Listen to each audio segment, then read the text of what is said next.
From MLU headquarters in Philadelphia, this is Cleats and Cufflinks.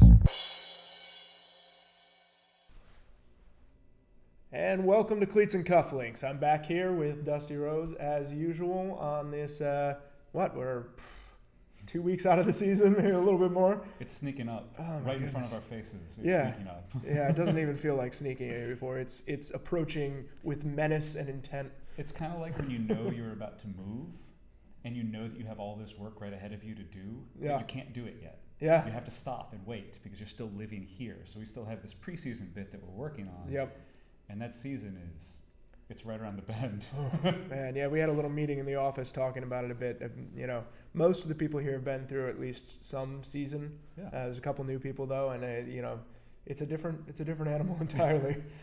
Strap in. Yeah, the way your time gets used, not only when you're at the office in the case of lots of the folks here, but if you're me and you're sort of doing it on your own time, the days get a lot shorter all of a sudden. Yeah. Watching a lot of tape, studying up on players that I don't recognize from previous years, or study up on players that I didn't know as much about in the past.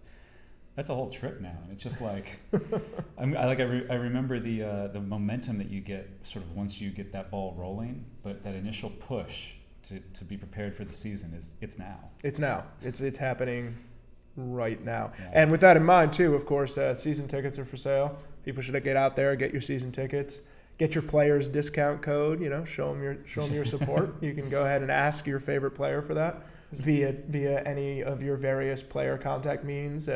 Social media, email, accosting them at Winter League. Just speaking with them pleasantly in person also an option. Hello, could you help me with tickets? Yeah, but they are available. Get out there, check that out. We also, here on the show, have been doing recently our jersey highlights. So if you want to send us a jersey, we'll feature it on the show. We'll talk about your team a little bit. What do we have today in jersey highlight? Well, we've got two. The first one is the one I'm wearing, which is a Spike jersey from Fools Fest, which is, again, I think I've mentioned this like every week over the last couple of weeks. It's coming up here in a little bit. This was like a reunion team after Pike turned into Southpaw or was disbanded or whatever. We went to Fools Fest as Spike. I like it. Which is basically, we tried to get all the people who were into Fun Pike, a.k.a. having fun while playing, and sort of focus on that area. I was never really for that. Right, we didn't really do that much. Yeah, it wasn't our thing. We were all very serious. Very serious, So we tried to flip the script a little bit. Yeah. Was there a lot of spiking in the disc on Spike? Oh, there was a lot we just ridiculousness. There were no pizza slaps, but obviously, you got to have lines. You got to have lines. We all have rules. We also have in the background, and again, I apologize to those of you who listen to this show, but you'll get the idea. In the background, we have another jersey here. Yeah, that's a jersey from the college team that my brother played for, the Banana Slugs of Santa Cruz. And one of the few moments where Ultimate is not responsible for the ridiculous name of the team. Yeah. Santa Cruz itself is responsible for that, as well as the beautiful fields that they play and practice on. Oh, they're beautiful. And Santa Cruz produces some really excellent Ultimate players. My brother, not quite among them, but still a relevant Ultimate player. Oh, wow. But it's sort of an area where you get all sorts of interesting ideas about not just sports, but how to live your life and all these. Santa Cruz is an interesting and beautiful place. It's a great town. I spent some time there. My wife's aunt is an artist in Santa Cruz, so we get out there now and then. And I, of course, went with Pike when we'd go to that tournament that was out there. Those fields, you just see off into the bay. Yeah. Mountains in the distance, the mountains of Monterey, I believe. It's great. It's great. Great disc golf there, too. If you've ever been to De La Viega, is an amazing disc golf course. For those of you who've retired from Ultimate and have started just playing disc golf. I'm still working my disc golf game up. But all right, you'll be ready for it. It's made my Ultimate throws way better. See, this is an argument that I hear a lot. And it's good to hear you say that. I appreciate that. Should have done it so much earlier. I was afraid it was going to make my Ultimate throws bad. I was just wrong. All right, so get out there and play disc golf. Improve your throws. Yeah. We used to use it in college as a way to get rid of people who threw air bounces. Like to get not get rid of the people. Sorry, I said that wrong. To get rid of the air bounce in people's throws. Because an air bounce can be very useful in the right hands. In a novice thrower's hands, though, it tends to be disastrous, particularly in Syracuse, New York weather. But that's the thing. So the best practitioner of the air bounce that I know of is Brett Matsuka, who played originally in Hawaii and Australia and all of this. Those are not calm environments. True. And every single time I see him throw his backhand, I cringe. It fundamentally just it makes me. I don't know how to throw that throw. I don't know how it goes the way that it goes. It works. But it just works. Like, you have to develop your own style. So, I'm going to jump us out. I'm going to keep going. Please. So, we often get criticized on the show. We do? About talking about other sports more than we talk about Ultimate. And one thing that I know that you enjoy, probably almost as much as me, is living up to our critics' expectations of us. So before we get too far down the road of talking about Ultimate and throwing mechanics, I want to take a second. A little bit of sad news to lead into this. We want to say a heartfelt goodbye to Johan Cruyff, who is one of the greatest soccer players, football players of all time. Yes. I remember Cruyff. So when you grew up playing soccer at my age in the United States, Had to search. there weren't a lot of places to watch it. Yep. And we were actually a lot like skateboard culture, where we had videos, and you could Actual order tapes. up tapes that would have, greatest goals, greatest moves, highlights from some of the greatest games, all of this kind of thing kind of built in. And he was such a feature in those videos. So Johan Cruyff, famous for his play with Ajax in the Netherlands and for his play with Barcelona, and also, of course, for his play with the famous Dutch national team, Clockwork Orange. And he won the Ballon d'Or, which is the greatest player in the world award, for 3 years. Which is insane. He what else? He Voted the player of the century in Europe for the last century, not this current century. Yeah, that was in 1999. Yes. So the last completed century, greatest player in Europe. What a title that is. That's a title. That's a title. He only played in one World Cup. The Netherlands is an interesting World Cup history anyway. They've appeared in the most finals without winning. They're like the Buffalo Bills of the World Cup. And this is the Dutch national team is kind of how I got into soccer, and the way that we were taught to think about soccer as kids. It's from my father, who was into the Dutch national team and all of that, sort of the style that you play in. Well, that's the most interesting part about this, and I think the part that's going to leverage this in here, right? You take this guy, Cruyff, who's an amazing player, nominally a forward, but would play all over the field.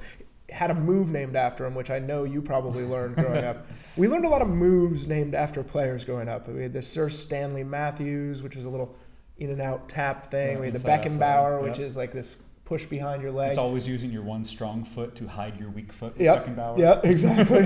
And then you had the Cruyff, which I was reading Roger Bennett's kind of obit, if you will, today, and he said that he described it as he turned his upper and lower torso in two directions while flicking the ball in a third.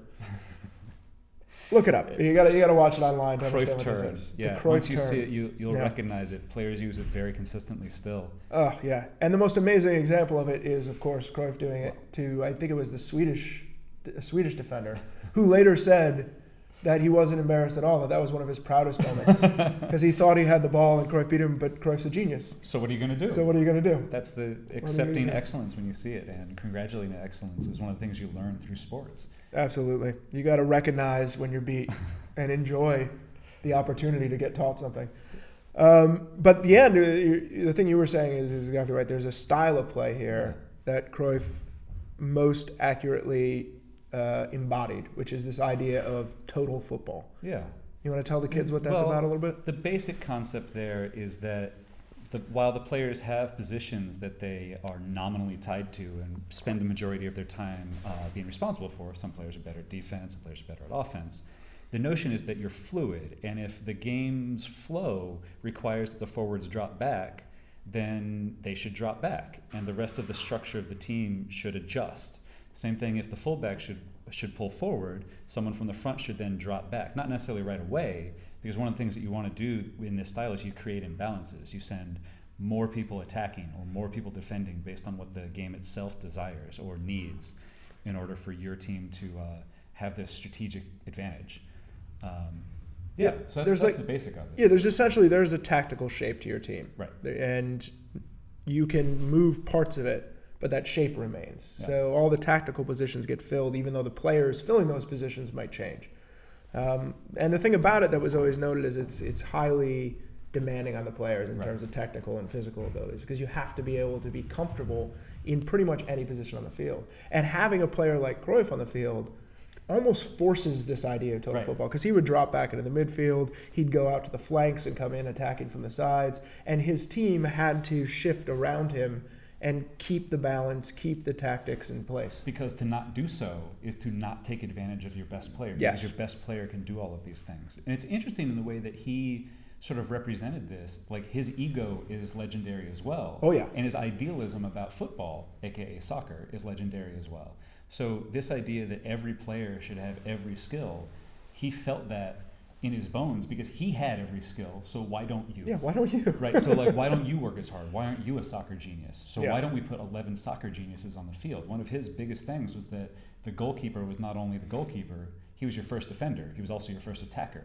So your goalkeeper, in his theory, should have all of these skills as well. And we've seen how big an effect this has had on soccer to this day, right? Barcelona, you talk to the coaches today, and they'll point to Cruyff, who also coached at Barcelona years ago, as the genesis of what they are now. You look at goalkeepers in the Premier League, they're all incredibly talented passers of the ball and distributors out of the back. It's clearly part of the thing. And we were talking about this earlier and saying, all right, total ultimate. What does that look like, right? Because we have these positions in ultimate. Yeah. Largely two. Generally, that's the standard. Though certainly we could talk, and there are probably more. But you have your handlers and your cutters. But wondering how this idea of total ultimate, where those are interchangeable positions, in a more dynamic way, and what kind of players like Cruyff would drive teams to be able to make that interchange, where they're capable of throwing that pinpoint throw downfield, but also next minute could be in the end zone on you. Yeah. I think Jeff Graham to some extent. Yeah. I mean, still the first two people I think of when you mention the idea of a total ultimate player are Jeff Graham and Alan Kolick, because I think Jeff Graham, like, his history in the MLU and outside of the MLU, just shows that he is and has been and will remain one of the most complete players. Yeah. His hooks are on point. His cutting is quick and it's fast, and its timing is. He's been a very strong player for a long time. If you're looking for a player to model your style after in a classical ultimate style, he's the person you would pick. And you're going to have to do it from tape, unfortunately. Jeff Graham retiring this year. It's just Jeff, it was so great having you here. It is too bad. It's a shame. Not for us, it's a shame, but it's more a shame for the fans, because what an amazing person to watch. What a great guy with the fans when he'd go out and talk to kids and stuff like that. So just a little aside there. And along those same lines is, I mean, if we mention Kolick, just to go back to that for half a second, he was underrated as a receiver. A lot of the big plays made for DC over the last 3 years, it wasn't Allen distributing the disc or running the offense. It was a huck goes up to a guy that everybody thought was a handler, and then he's skying your deep for it. Yep. So it puts that extra pressure on your defense. But if we think about it structurally as opposed to for specific players, the idea of total football means that at any moment, a fullback can end up attacking and can find the right space. Your sweeper can end up attacking and find the right space. So your defense is compromised by the addition of a player. And the same thing with your offense gets compromised by bringing an extra player back to sort of mess with your offensive backfield. Mm-hmm. So in Ultimate, what does that mean? Generally, you have defenders who are taught to cover handlers, or defenders who are taught to cover primary cutters or secondary cutters or whatever like that. Defensive specialists, in a way. Yeah. So you're learning what the tendencies of these different positions are and adjusting your play for that. But if you free up the positions a little bit, and suddenly you have your handler defender, as soon as you note that, oh, the guy covering me is a handler defender, what your best move will be is often to move downfield and get the defender out of his comfort zone or her comfort zone and put pressure on them that way. It's the same thing, like, if you look at it from the other side, after you force a turnover, one of the best things that you can do is have your tireless D-line cutter be covering the other team's primary offensive handler.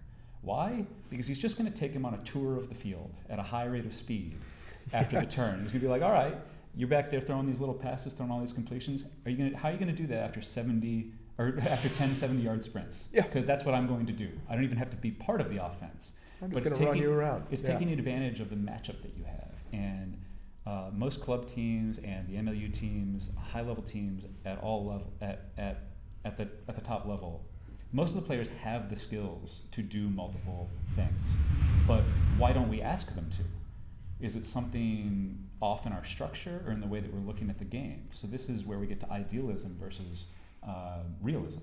Right, and it comes into player development too, right? I think often you see raw athletic talent, you're like, I know immediately how to apply that. Yeah. I can put that on my D-line and I can get blocks with it. And then I can send that deep and throw to it, right? That's what I'm going to do with that piece of talent. And I think it comes into what we were talking about a couple weeks ago with coaching, being able to look beyond this season, beyond next season, and start to understand, how does this player need to develop over time? And that's the question. Is this sport like football, where it's highly specialized, and I mean American football, right. Highly specialized, and you're plugging people into very specific roles in a lot of ways? Or is it more like total football, the European version, where a player having the full range of skill set, regardless of the position they play, is the ideal scenario?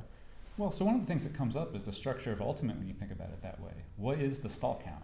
So the longer the stall count is, the more encouraged your team can be to play a very slow, resetting the offense every single time that you every single time that you have a new thrower, you can essentially reset your offense, set it up in an ideal way, and then move from there.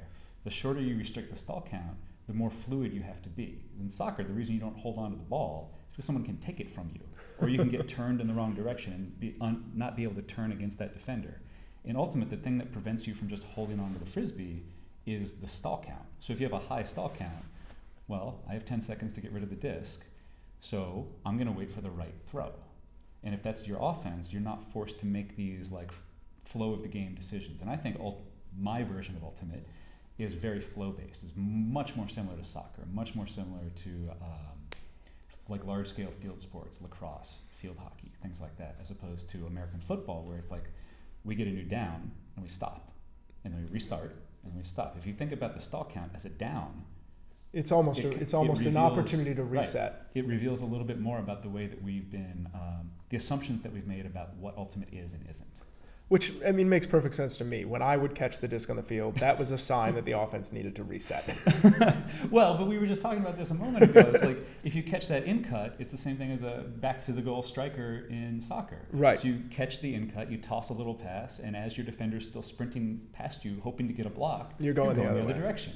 Yeah, and you're right. It's a stall count thing. Are we getting now, though? Are we worryingly shifting into your lower stall count territory? No, because a lot of people think that the MLU shortened the stall count. But we actually didn't. Like, we based the stall count on the actual stall count. So we watched a bunch of Club Ultimate. We timed it. Yep. And we found that a 10 stall count in Club Ultimate is about 7 seconds. Yep. And so we got refs and trained them to actually count a real 7 seconds and gave people essentially the same stall count. Because when we tried to run it with a full 10-second stall count, wow. it's a really long time. And this is something that I mentioned to all my Winter League teammates, my Spring League teammates, all the people that I play with. It's like 10 seconds it's really long. And keep in mind that if somebody touches you or encroaches upon your space, you can get the stall count to be even longer. Oh, yeah. So to feel flustered in a Club Ultimate game while you have the disc is a sign of undue anxiety or skills that you haven't learned yet. Yep. Or a complete offensive breakdown. Let's admit that does happen. It certainly does. Yeah. So the other thing about stall counts is that I think 7 seconds is still too long. I'm aware that the work that I've done with a stopwatch says that most passes are released under 3 seconds, and the vast majority of passes are released under 5 seconds. The number of passes that get released after 5 seconds, they're all kind of thrown up in the air anyway. Yeah. So if we compress it a little bit further, that's where I would want to see the sport go. But you can compress that time as a team anyway. Your own individual tempo, your team's tempo can be higher or lower depending on how you want it. And I like the fact that you can adjust that. That you're not required to play fast. But so I like this, and I'm actually interested. So if you have opinions on the stall count, I think we should talk about this next week. Sure. We're going to have a segment on the stall count. If you have opinions about the length of the stall count, shortening it, lengthening it, you can send them to Dusty. Love it. Yeah. Or you can send them to at Cleats Cufflinks, and we'll send them on to me probably. And they'll just go on him. But we'll bring that up in our next episode because I think it's an interesting discussion. I'd be really interested to see what the game would look like with that sort of compressed feature. But getting back to this idea of total football and this idea of positions, we wanted to talk a little bit about, we have cutters and we have throwers, right? That's how we kind of think of the game, right? Handlers, cutters, right? But within that handler kind of role, or what we think of, and within that cutter role, there's a different way to kind of think about people's role in the game. And you had pointed this out to me this week, and why don't you lay out kind of what we're talking this about? in part came out of a discussion that was being held on Ultiworld somewhere at some point, talking about the difference between what a handler does and what a distributor does. So using that as a starting point, we're going to use the three terms of handler, distributor, and thrower. Okay. So the idea of a So handler, in my mind, just so you know, yeah. those are all the same person. Right. And that's exactly why we need to unpack it a little bit right. and dive into what those words mean. Let's unpack. So like a handler is open that generally bag. someone who runs your offense. Like Okay. there's a thing that they're supposed to do when the stall count gets to point X. They're supposed to make like a reset cut, or they're supposed to cut up line or clear for the other handler. Like there's a specific script for the handler in most offenses. So they're in charge of getting that reset, moving the disc to the other side of the field, not moving the disc to the other side of the field, making sure your offense has a fundamental structure.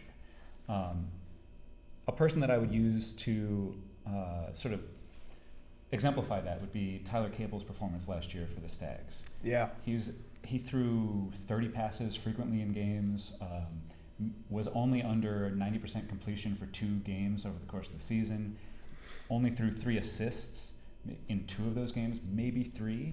So his assists aren't high, but his completion rate is really high. And if you watch the video, he's often the lone player back behind or near one of Portland's throwers, so whoever has the disc at the time, and he's able to get open in very small spaces and generally quickly moves the disc to the next place where the offense wants the disc. So it's not about his choice.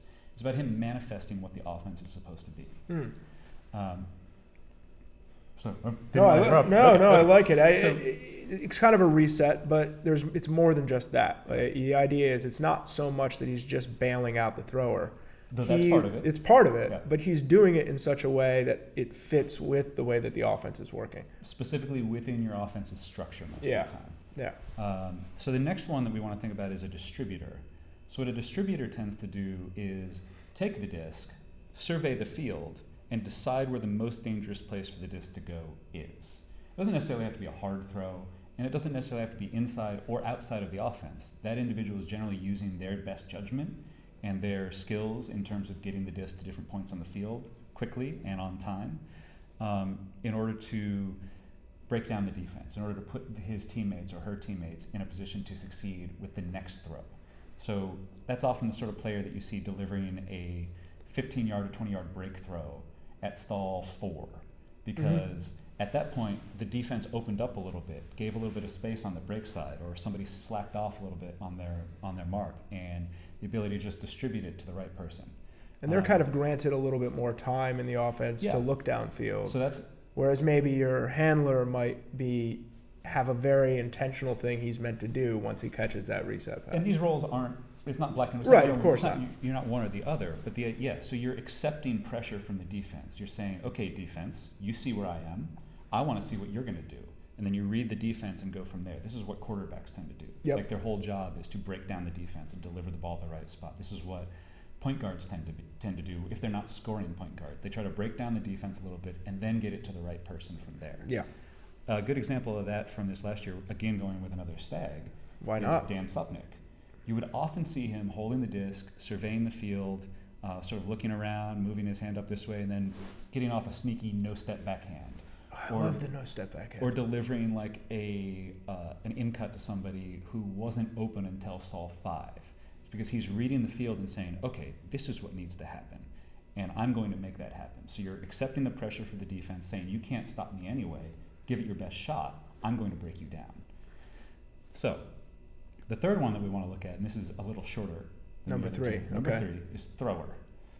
And thrower is basically someone who whether through hucks or through break throws or through some skill that they've developed on their own, they're looking at the field and they're saying, I'm going to do this. I'm going to attack the field with my throw. It's not about what the defense is doing. It's about what I can do. Yeah, it's not waiting for an opportunity, it's creating an opportunity. So this is the sort of player that you'll see throw someone open who didn't realize that they were open. This is the sort of player that you'll see turn upfield and immediately unleash a 7-yard huck. So they're the sort of player who's always looking to attack and has this skill set to make that happen. Generally, these players have long throws that get there quickly to totally remove the defense from the equation. Yep. And a person that I would use as an example from that, again from last year, was Danny Tritiak from the Rainmakers. Some of the throws that he unleashed last year were rockets. They were just his hammer. And it was just right away. Yeah. That's the thing. Is that he's not necessarily a handler. He's not necessarily a cutter. A thrower can be from any position on the field. A thrower can be anyone. All you have to do is have the skill to deliver the disc downfield. And when the disc is in that guy's hands, you're open. Right. You're always open somewhere on the field. Yeah. This is also the play. Like, there are a handful of players in Ultimate that you'll hear their opponents, as soon as they catch the disc, they're just yelling, thrower, thrower, thrower, thrower, thrower. So everybody on the defensive side knows that right now you're not safe. Yeah. Wherever you think that you're covering, you need to cover the other places too, because the disc could already be on the way. I like that. Tritiak is such a good example of that. It's an interesting way to think about the divisions. And as you said, this is not a stark line between different players. These roles are slippery. For example, I wouldn't say that Supnik is not a thrower. I wouldn't say that Cable is not a thrower. Right. And I wouldn't say that they are not distributors, but you fill the role of handler in your offense. You distribute the disc when you have the opportunity, and when you're a thrower, you can distribute the disc anyway. And in the total ultimate sort of sense of this, those positions could adjust and change over time. Your handler could end up downfield, catching something up line, and then they're in more of that thrower role. They're ready to unleash something. And part of this relates to the Cruyff thing originally. If you're a thrower, if you're a distributor, you're playing with a bit of ego. You're saying that I have the power to change this. I have the power to make my team do better right now. So you have this idealistic notion of everybody having all of the skills, and then you also have the ego to exert your will on the game. But at other times, you need to be egoless, and you need to let your teammates exert their will on the game. You need to just distribute. You need to just handle. Which it's not necessarily being egoless. It's understanding you have a belief in your teammates, and team ego versus individual. Yeah, ego. which Cruyff certainly had. And was sometimes disappointed. But he had a belief that everyone who's a phenomenal player should have this phenomenal skill set that allows them to do these phenomenal things. And if they're not there yet, they should essentially just keep working at it like he did. Until they get there. Tirelessly, all the time. But not everybody has the same goals. So it's this thing where one of the quotes that I wanted to use from Cruyff was that he said, "Quality without results is pointless. Results without quality is boring."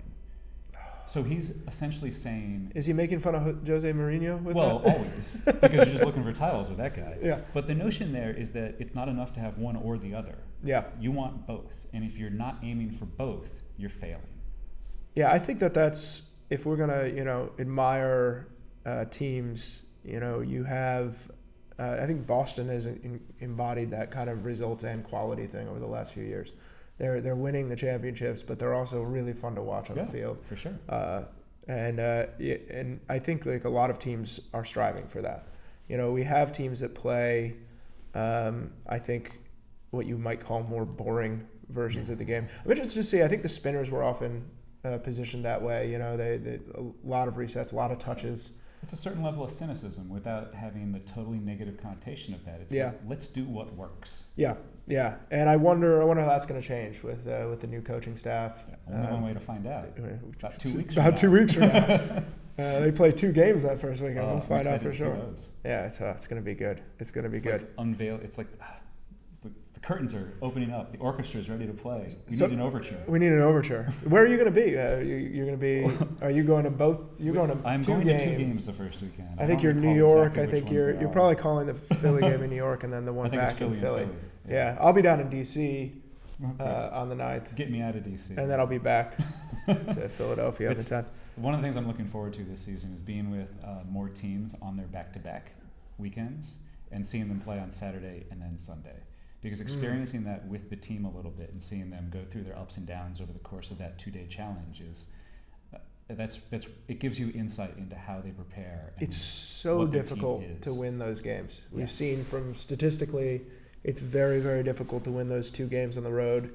I'm going to be really interested to see if some team figures out how to break the code. I think you got to play deep. You know, you got to use your whole lineup. You got to warm up properly. There's a lot of factors in there, but it'll be interesting to see how that works out.